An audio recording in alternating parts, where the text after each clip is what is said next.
Assalamualaikum warahmatullahi wabarakatuh. Bismillahirrahmanirrahim. Alhamdulillahirabbil alamin. Wassalatu wassalamu ala asrofil anbiya'i wal mursalin Sayyidina Muhammadin sallallahu alaihi wasallam wa ala alihi wa sahbihi ajma'in. Amma ba'du. Salam sejahtera untuk kita semua. Alhamdulillah pada malam hari ini saya bisa menyapa Anda kembali di perkuliahan Pancasila yang sekarang sudah nyampe pada pertemuan keempat ya. Jadi sudah nyampe pada pertemuan keempat atau materi ketiga, yakni tentang Pancasila dan dasar negara ya. Pancasila dan dasar negara. Apa hubungannya Pancasila dengan dasar negara kita Republik Indonesia? Sebagai apa Pancasila ini? Baik, untuk mempersingkat waktu, pada materi ketiga ini ada beberapa hal yang ingin saya bahas. Ya.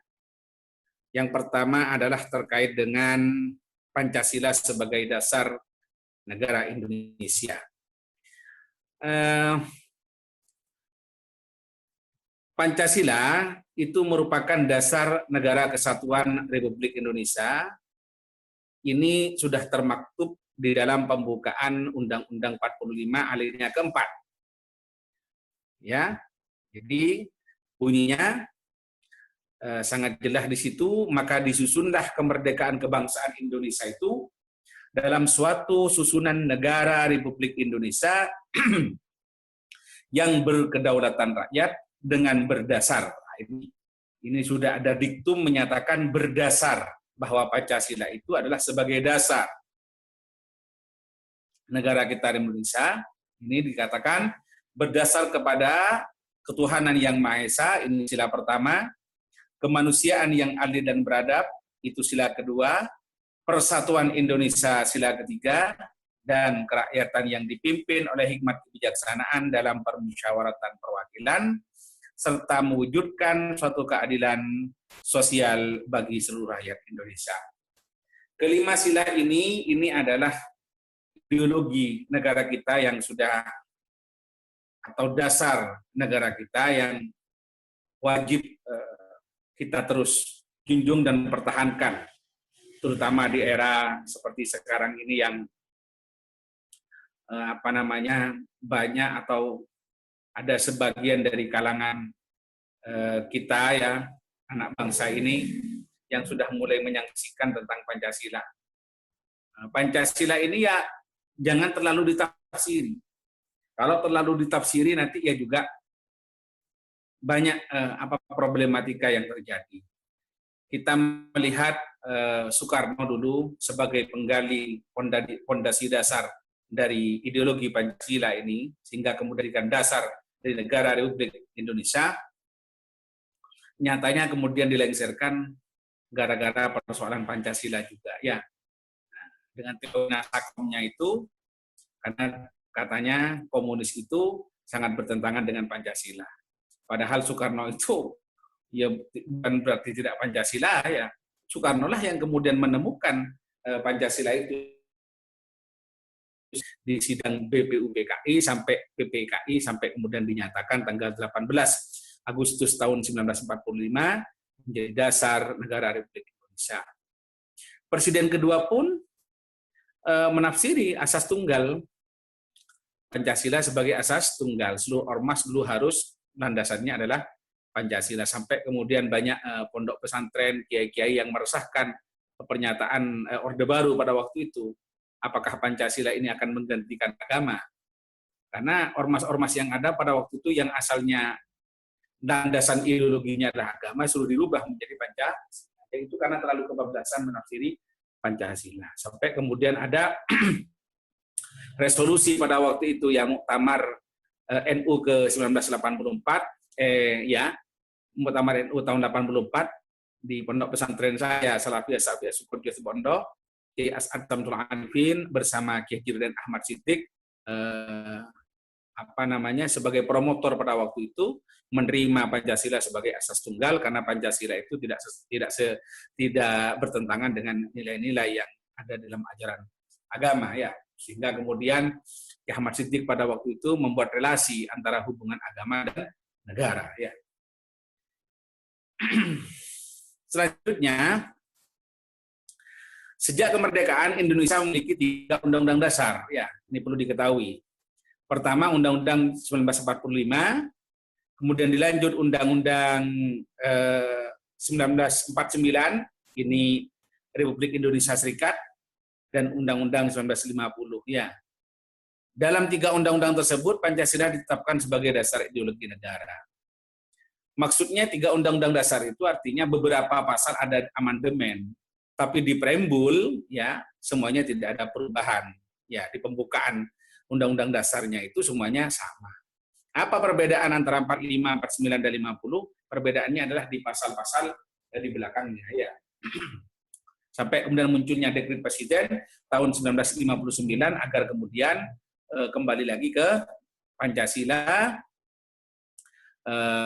sebagai ideologi negara dan juga Undang-Undang Dasar 45 sampai sekarang. Menurut Hatta, sila ketuhanan yang Maha Esa merupakan prinsip pembimbing bagi cita-cita kenegaraan di Indonesia.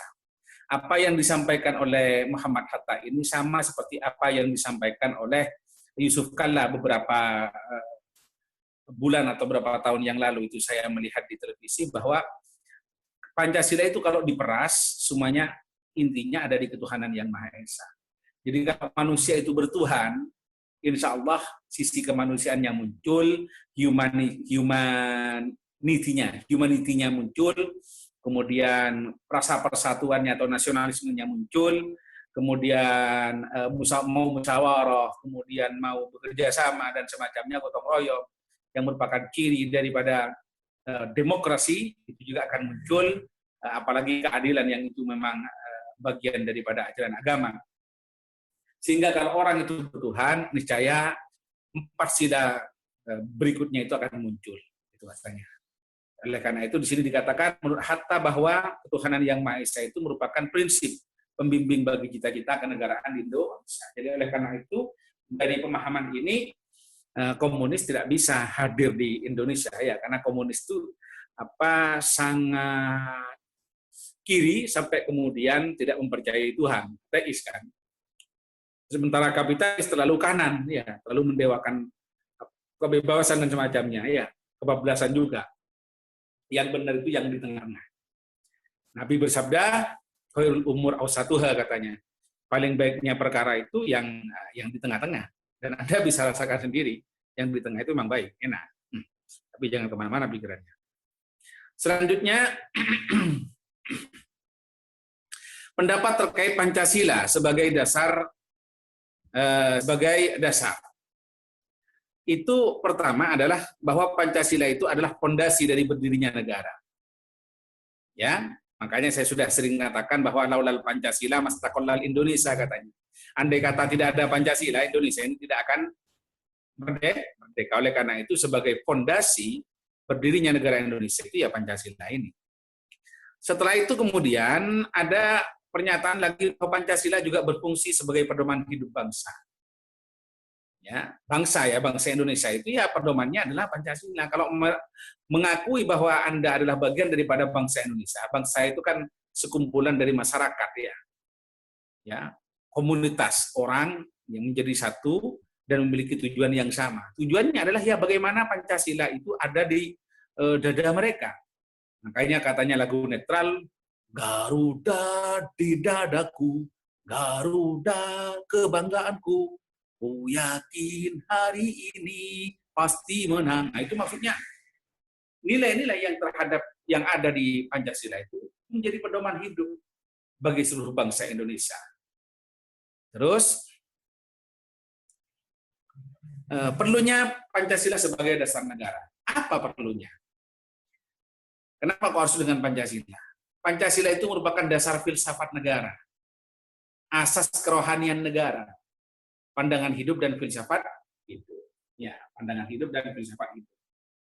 Kalau laki-laki kan ada katanya kalau laki-laki itu. Ada 4 fase katanya. Pertama pandangan hidup, kemudian pegangan hidup, perjuangan hidup dan pengorbanan hidup. Nanti yang laki-laki tolong di itu ya, dipahami itu. Apa maksudnya pandangan hidup, pegangan hidup, perjuangan hidup, dan pengorbanan hidup. Tapi untuk Pancasila, Pancasila itu sebagai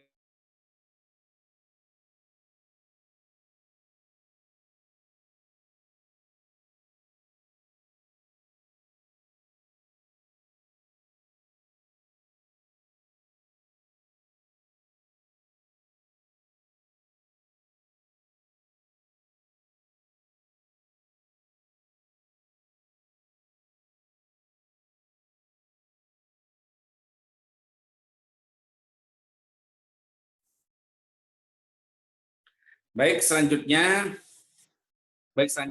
kita akan melanjutkan terkait dengan sumber historis, sosiologis, dan politis Pancasila.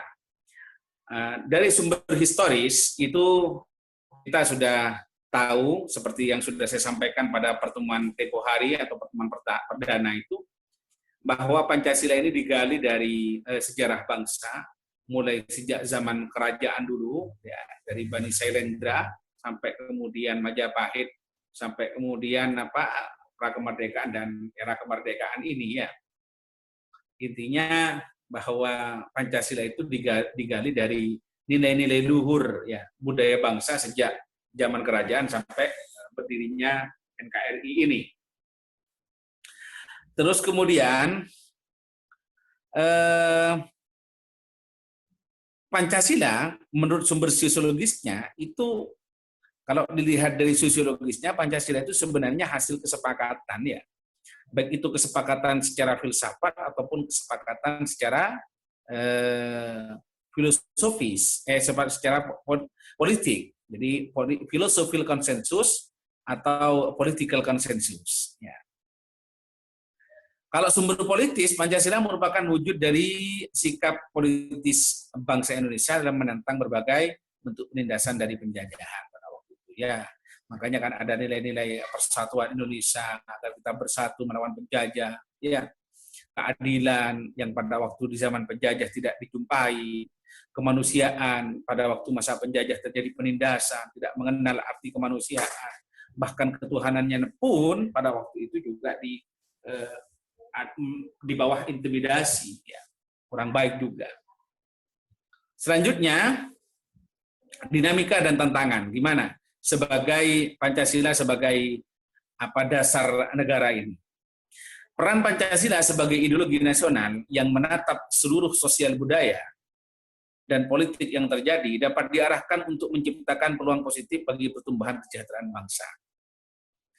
Tantangan akan adanya aksi separatisme yang baru-baru ini terjadi dan tidak diindahkannya konsensus nasional, pelaksanaan otoda yang menimbulkan etnosentrisme dan desentrasi korupsi. Ini dinamika dan tantangan. Artinya di satu pihak, Pancasila ini memiliki peran bagaimana kemudian sosial budaya dan politik itu bisa bertumbuh. Tapi di pihak lain, tantangannya adalah ancaman disintegrasi bangsa, karena ada otonomi daerah itu yang lebih mengedepankan sikap etnosentrisme, ya, etnosentrisme dan juga desentralisasi korupsi. Kalau dulu itu kan sentralisasi, korupsi hanya di atas. Tapi kalau sekarang sampai tingkat RT pun kemudian melakukan tindakan korupsi, artinya sampai kelas bawah pun juga melakukan tindakan korupsi. Ini bagaimana keadilan itu? Bukan keadilan sosial bagi seluruh rakyat Indonesia namanya. Ya, kalau begitu. Akhirnya korupsi bagi seluruh rakyat Indonesia. Kalau kemudian efek daripada desentralisasi, efek daripada otoda itu terjadi desentralisasi korupsi. Ya, ini tantangan ke depan. Dan apalagi kemudian munculnya ormas-ormas baru yang anti Pancasilaan, ya, yang ingin kemudian merubah ideologi negara ini juga tantangan bagi kita ke depan. Selanjutnya, pertanggungjawaban Pancasila, ya. Secara yuridis konstitusional, karena Pancasila adalah dasar negara yang digunakan sebagai dasar mengatur penyelenggaraan pemerintah negara. Ini selanjutnya, secara objektif ilmiah, Pancasila itu suatu paham filsafat, philosophical way of thinking atau philosophical system. Ini objektif dia berarti bahwa Pancasila itu dasar berpikir, filosofi. dan juga bisa menjadi sistem filsafat. Ini hebatnya Pancasila. Pancasila ini sakti, oleh karena itu bisa dijadikan rujukan dalam ilmu pengetahuan. Terus proses kristalisasi Pancasila ini. Sehingga Pancasila sekarang menjadi mengkristal. Kristal itu artinya kan membeku ya. Dan kemudian menjadi darah daging. Itu kalau dirunut itu dari awal manusia pertama, bangsa Indonesia, ya kan? Abad ke-7 sampai ke-16, Sriwijaya dan Majapahit, penjajahan Barat mulai abad ke-17 sampai abad ke-20, Portugis, Belanda, Inggris, perlawanan fisik Indonesia abad ke-17 sampai 20, kebangkitan nasional, kemudian Persatuan Bangsa Indonesia, penjajahan Jepang, BPUPKI, Muslim Muhammad Yamin, rumusan Pancasila 1 dan 2, Insinyur Soekarno, rumusan ketiga, kemudian muncul Piagam Jakarta diterima oleh BPUPKI, setelah itu kemudian ada musyawarah BPKI, di BPKI ini kemudian disepakati agar 7 kata itu dihilangkan, proklamasi, kemudian pengesahan pembukaan dan batang tubuh Undang-Undang 45, setelah itu juga pengesahan Pancasila sebagai ideologi negara ya, karena di batang tubuh 45 itu misalnya di preambulnya kan juga dikatakan bahwa Pancasila sebagai ideologi negara, Konstitusi RIS UUD 1950, Undang-Undang Sementara, Dekret Presiden 5 Juli 1959, Kesaktian Pancasila tanggal 1 Oktober, kemudian adanya Super Semar, Sidang Umum MPRS 4, yang kemudian menggantikan Soekarno ke Soeharto, Sidang Istimewa, Sidang Umum MPRS 5, Pelita 1, kemudian dilanjut kemudian Sidang Umum MPR tentang GBHN, Garis Besar Haluan Negara, Pelita 2, masuklah era reformasi, amandemen 1 dan 4, ini mulai tahun 1999 sampai 2002, amandemen apa ini? Undang-Undang Dasar 1945, kemudian sampai muncul pemilu langsung. Tujuannya semuanya itu menuju masyarakat adil dan makmur, material, spiritual berdasarkan Pancasila. Inilah proses kristalisasi Pancasila mulai sejak manusia itu diciptakan ya. Sebenarnya sudah ada nilai-nilai ini sampai sekarang kita ini ya. Mungkin ini yang bisa saya sampaikan ya. Semoga ada manfaat dan barokah. Kurang lebihnya saya mohon maaf. Akhirul kalam. Assalamualaikum warahmatullahi wabarakatuh.